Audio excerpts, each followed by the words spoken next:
It's another day here at the West End Gun Club. Today is Wednesday, September 29th. It's just after 7 o'clock, 7:15. I spent the better part of the last 45 minutes setting up all the targets for the run-through of the October 2021 NRL22 Course of Fire.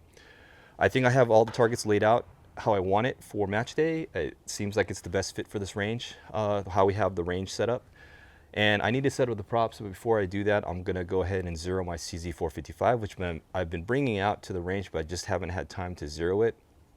Just something happens and I just either don't have time or there's something going on that invariably I just don't have the chance to do it. So I have time this morning. I'm gonna set up a bench and zero the CZ455.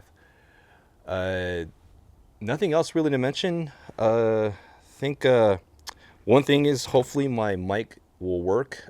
The batteries are dead and I only have one spare AAA, and so I'm not sure how long this is going to last. So the audio for the rest of this vlog might be pretty sketchy depending on how this goes, and we'll have to rely on the microphone on the camera. But we'll do the best we can with what we have today.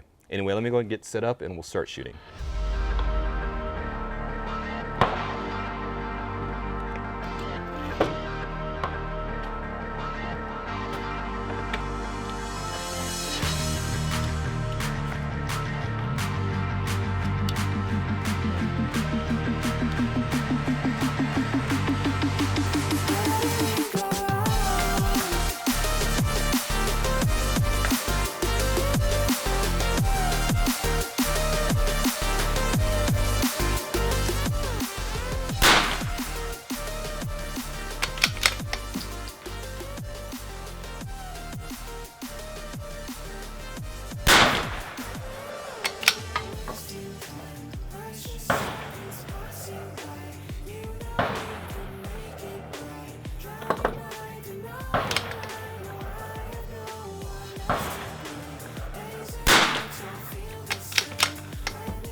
Take a quick look at this target.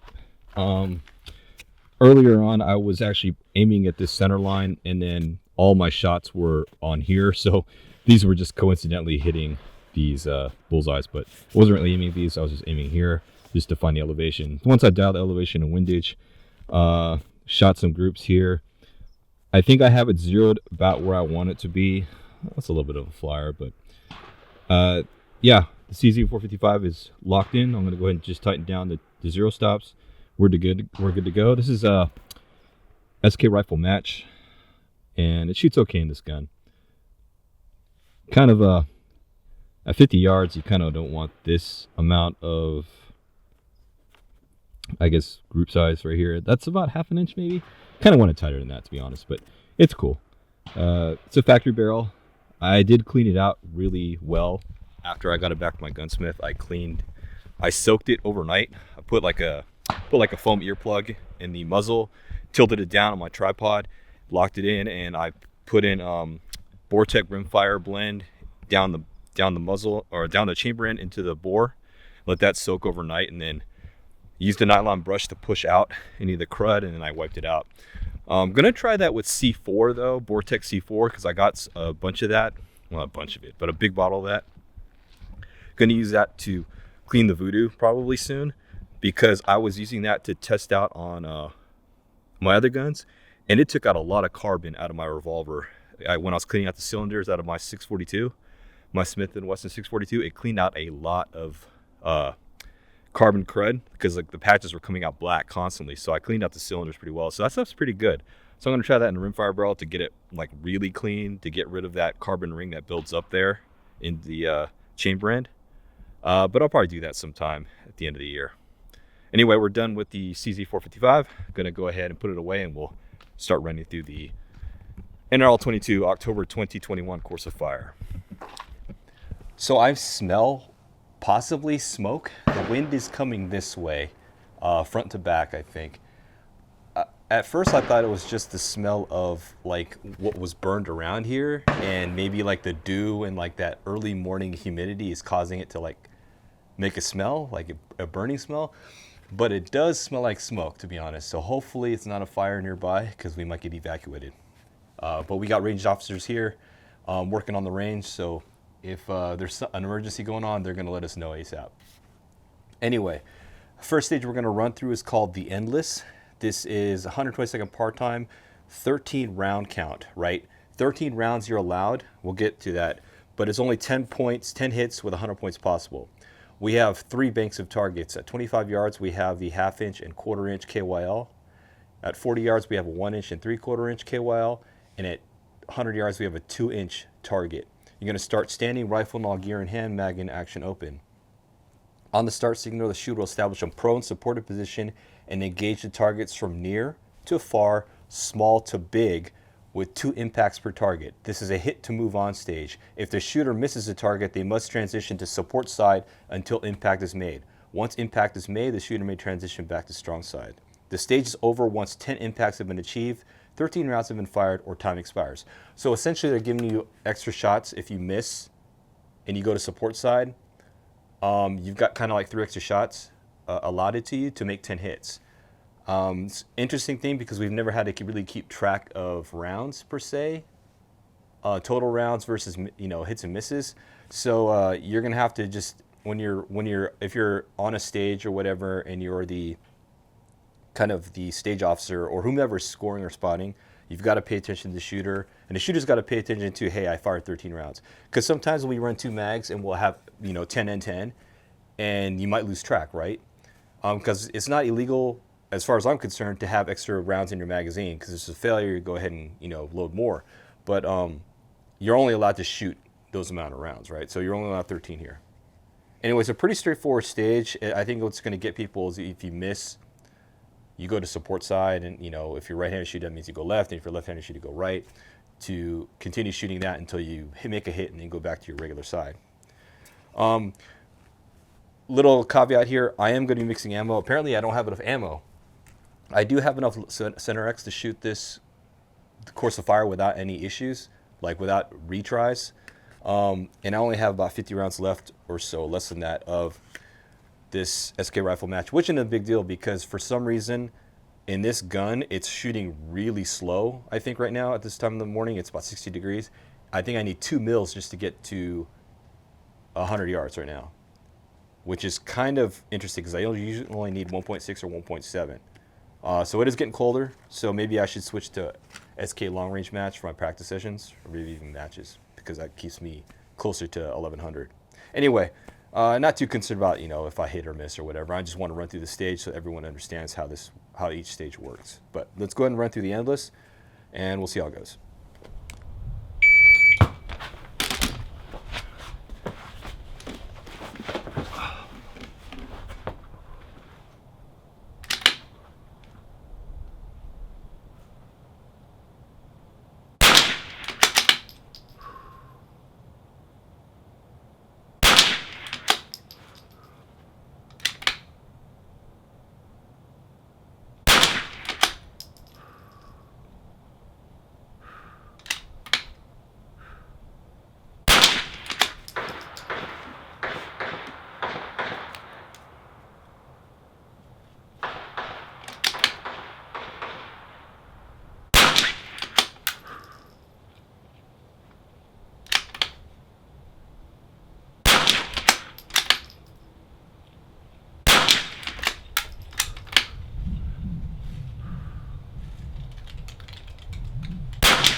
The wind is really starting to pick up. I think it's about 11 to 12 miles an hour. So we'll see how this range session goes. It's not going to be very comfortable this morning to do a run through, but it is what it is. I think I made all 10 hits. One, it just barely clipped the target at 100 yards, but it's good. It's a pretty straightforward stage. I not much to say here. Just as long as you don't miss, you're fine. If you do miss, I can imagine that you might struggle a little bit on the KYLs, because you miss a KYL, then you gotta switch and then continue on. It's a hit to move on. So, I mean, you got to make your hits 2 2 2 2, 2 2 2 2 2 2 2 2 and 2 2 in the back end. That's 10 total. I mean, let's say you make 2 hits on the KYL, then you miss one. Then you decide, hey, I need to, you got to switch support side. You got to shoot to make your hit still. It is interesting, but they do give you 3 extra rounds. So even if you miss, I wouldn't panic too much. If you have to shoot support side, for those of you who are uncomfortable with support side shooting, you get extra rounds.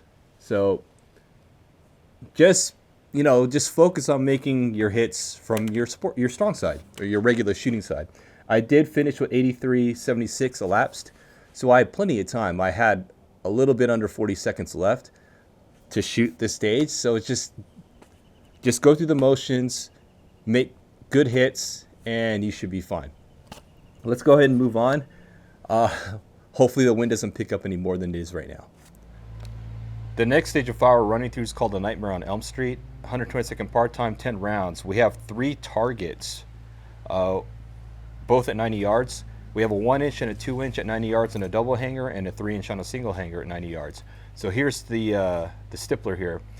You get 5 points for the 3-inch target, 7 points for the 2-inch target, and 10 points for the 1-inch target.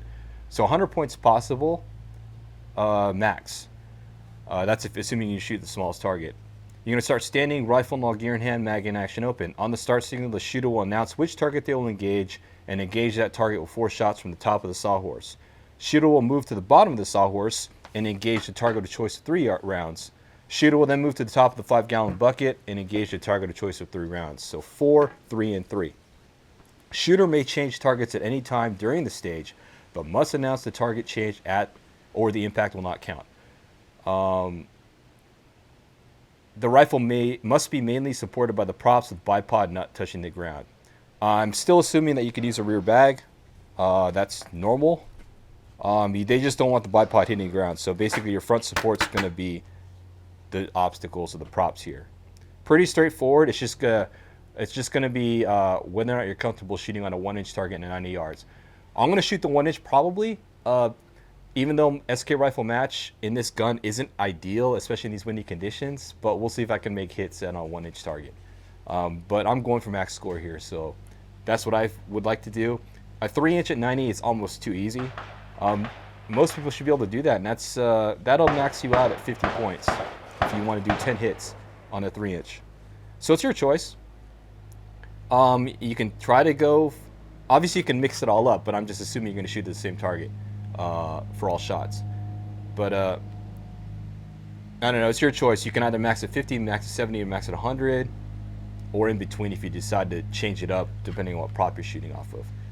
Anyway, let's go ahead and run through this and see how this wind is going to ruin me at the 1-inch on the 1-inch target.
During that run, I made a mistake and I didn't call out the target that I was going to shoot. So this is not by myself. It's just sort of a mental thing. But I should have called out 2-inch because I was shooting the 2-inch. I decided to shoot 2-inch because I wanted to get some hits today. With the wind, and I can't even get a good call at 1-inch right now on the 1-inch target at 90 yards. I just went for the 2-inch, which is fine. I did miss one. The wind has been shifting left to right because of the way it swirls in here. So I did miss one shot. It's a pretty simple stage. Shouldn't be too difficult to shoot. It's just the question of which target size you want to fire on.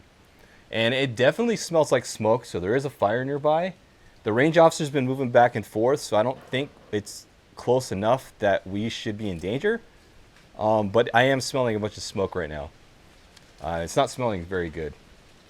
Anyway, yeah, it's a straightforward stage, 4, 3, and 3. It's not much else to say here. If you got the equipment and you're comfortable in shooting in your specific positions, call out the target you want to shoot and go with it. I should have made all 10 hits with 7 points, but I did drop one, so 7 and 9. That's 63 points.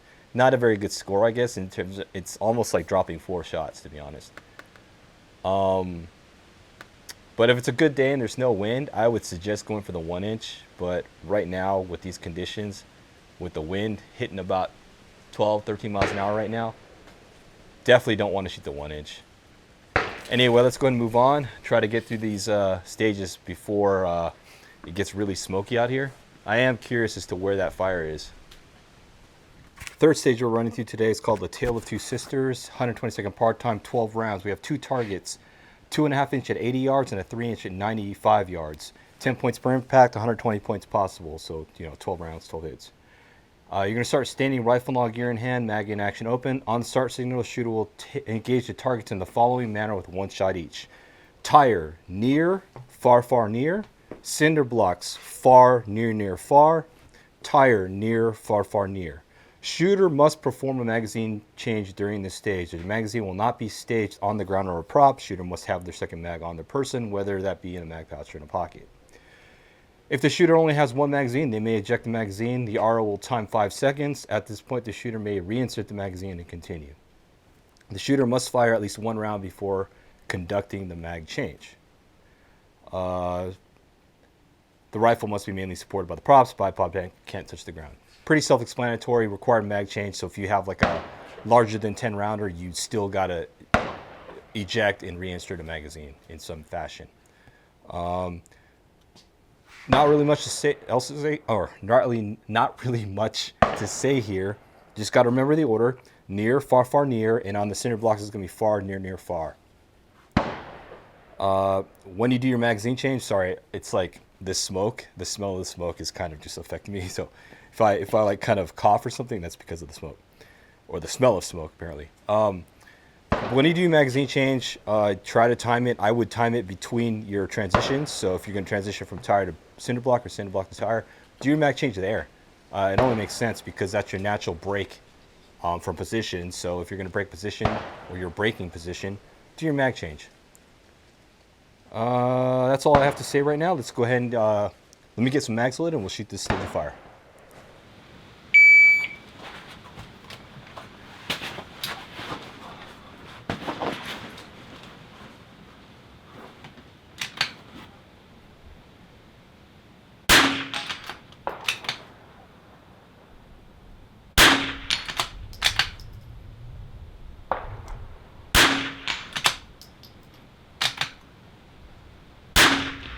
Whoa, that was a miss. Man, wind caught that one.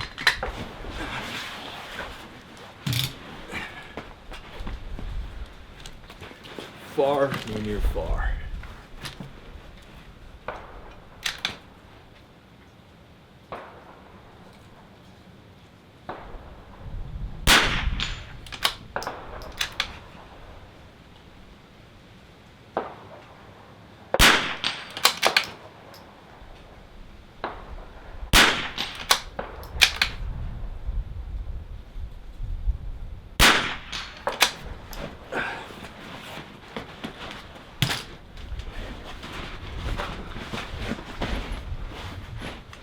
Near, far, far, near.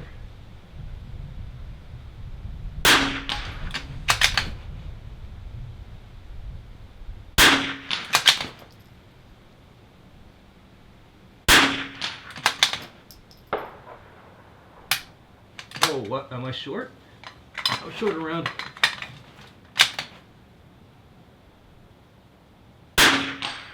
That was weird. I'll have to look at that on video. I was short around apparently on my other mag. Don't know why I only had 7. I'm pretty sure I shot 12 rounds. I did miss one. Wind caught it. It is what it is. Pretty straightforward stage. Not much to say here. And for those of you watching, just to be aware, the bipod does not touch the ground. The only reason I keep it here is because if I need to rest the rifle on the ground, I can just put it on the bipod. The bipod's not touching the ground. I am using my Area 419 with the Coltac D-bag. So I'm running the D-bag, and then it works pretty well. Then I just use this as kind of a quasi rear support, just pinching it a little bit and just using it to keep my my shooting elbow relatively stable. Yeah, not much else to say. Not much really to say here. Did my magazine change here, leaving the tire? You can go either way. Maybe if you'd like to do tire, do 4 rounds and 4 rounds, magazine change, and come back to tire, that might be a way to go because you're more upright and it's easier to access your mag well. I don't know. It's all up to you. I just highly recommend you do your magazine change during one of the transitions, either between tire and cinder block or cinder block and tire. That's all I can say as far as a tip. That's all. I just do holdovers, just for parallax. That's it. I mean, about a 6/10. Well, today for some reason the drop is a little bit heavier.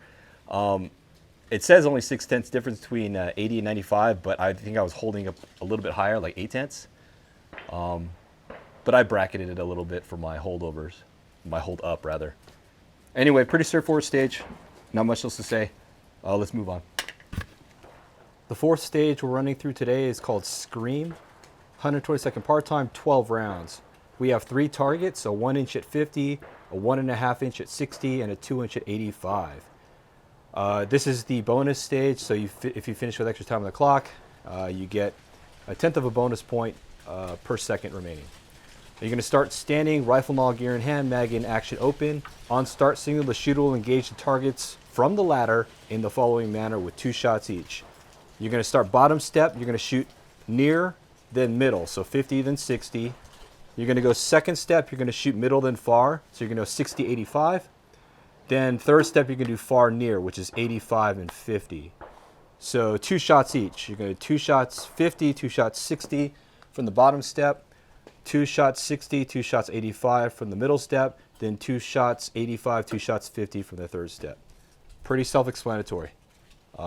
Near middle, middle far, far near.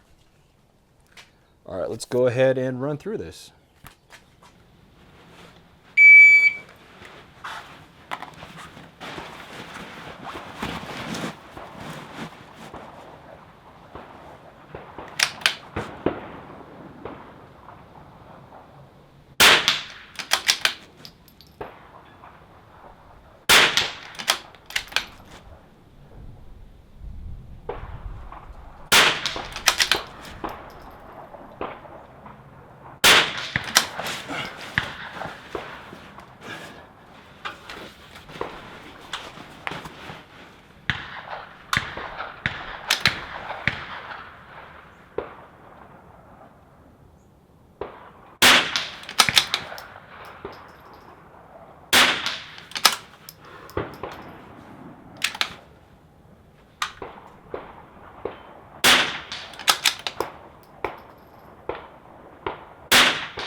Miss to the right. Whew. I finished with 92 seconds on the clock and missed one, missed the 9th shot. The 1 inch at 50, it went to the right. The wind today is pretty bad. I clocked it around 10 miles an hour when it's steady and up to 15. Anyway, aside from the wind and missing a shot because of wind, It's a pretty straightforward stage. You should be able to finish with plenty of time, I think. Again, don't be focused on trying to get the finish as quick as you can. Within reason, right? You want to finish under 120, but the goal is to make all 10 hits, because even though I got about 37 seconds, 30 seconds if you round, 37 if you round down, 3.7 points, bonus points, does not make up for a miss. That's 10 points. So get your hits. That's what you need to be focused on. Anyway, that's it for the ladder stage. Let's move on to the fifth and final stage of the October 2021 NRL22 Course of Fire. The last stage we're going to run through is called the Descent. 120-second part time, 10 rounds. We have 2 targets, both on the same double hanger at 75 yards. It's a 1.5 and a 2.5 inch. 10 points per impact, 100 points possible. You're going to start standing, rifle, and all gear in hand, mag in action open. On the start signal, the shooter will engage the targets with 2 shots in the following manner. Any tank trap tip large, so 2.5. You're going to go prone supported to the small, which is the 1.5. Then you're going to go back to any tank trap tip and shoot the large, which is a 2.5. Then back to prone supported small, the 1.5. Then back to any tank trap tip large, the 2.5. So 2, 2, 2, 2, 2. And you have to use all 3 tank trap tips. You just can't go back to the same tip. So you can't just stay in one position. And the prone shots can be taken on either side of the tank trap. I guess they're not going to let you shoot underneath it, so it has to be on the side of the tank trap. That's pretty much it. Pretty self-explanatory. Let's get this run through.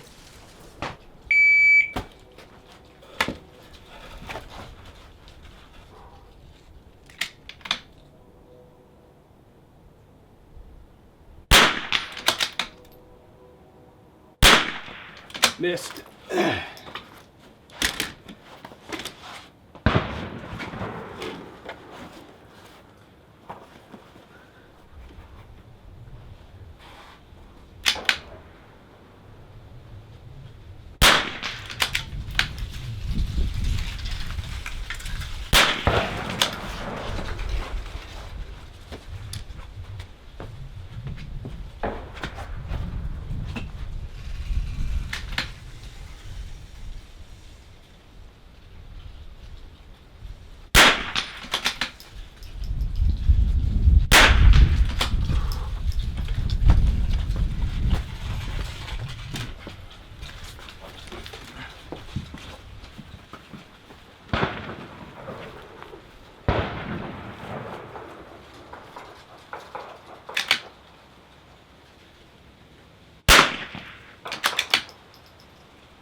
I finished with plenty of time on the clock. I think I had at least 25 seconds left.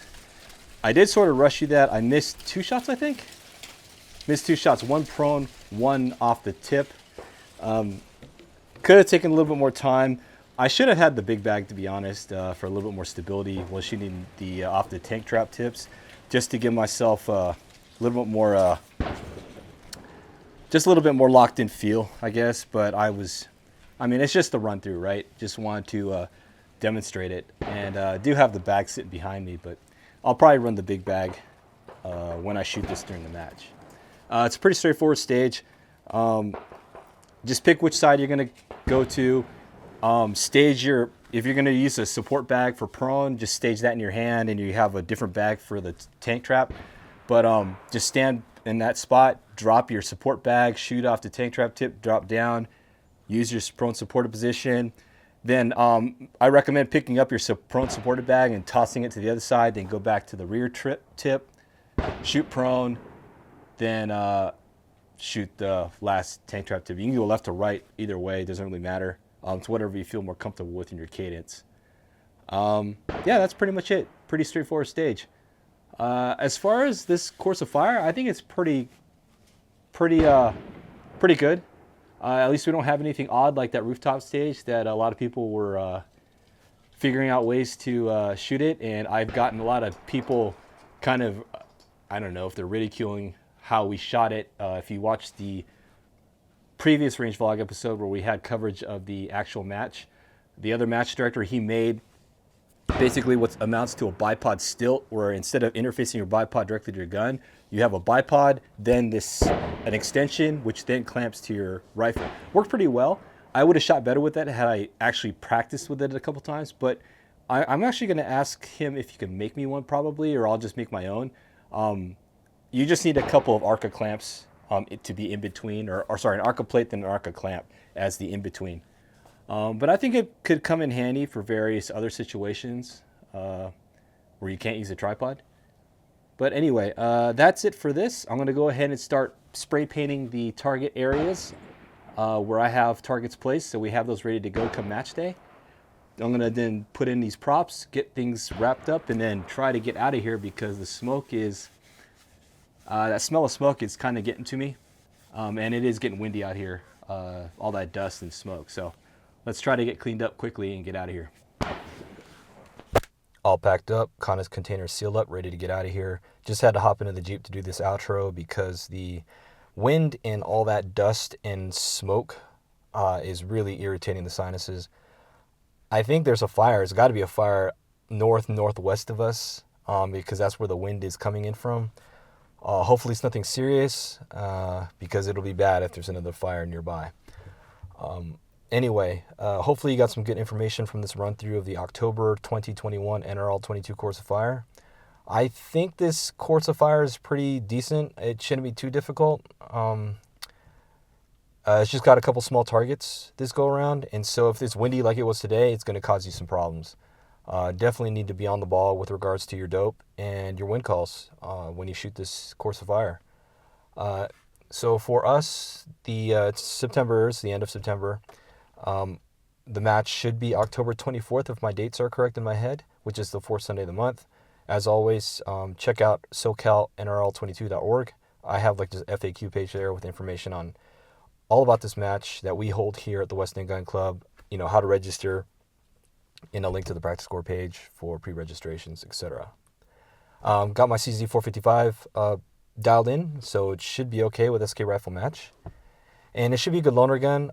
The last match, last Sunday, a guy and his two kids came. He let his children shoot the match, but they were using a 1022 with a red dot. I was pretty clear as far as like, because when I advertise this match, I mean, I make sure everyone understands, hey, this is what you should have. Like, this is kind of what you need to have. And that, like, the bare minimum is going to be a rifle, a scoped rifle with a bipod. And they didn't have a bipod either, so they were using a bunch of bags. They didn't do very well. I mean, they didn't get too many hits at all, but I mean, they tried it, and, you know, hopefully they'll come back again. I said, you know what, next time you come around, just let me know in advance, and I can just loan you a gun. Because I let one of his kids shoot my Voodoo, and obviously they thought it was way easier because you got a telescopic sight, you know, anywhere from, you know, 5 to 27 or whatever power. They can see the target easily, and then the trigger's better, and it functions correctly, right? It doesn't jam or anything. So I told him, you know what, just let me know in advance. The Voodoo is a little too heavy for him, but my CZ should be just fine if they want to borrow that one, and that shoots quite well anyway. So, I mean, you can win the match with the CZ455 that I have. So hopefully they come back and they can borrow a gun. And I kind of want to get so I've been wanting to build a 1022, another one, but I might just get the stock and just retrofit my existing 1022, which I hardly ever take out.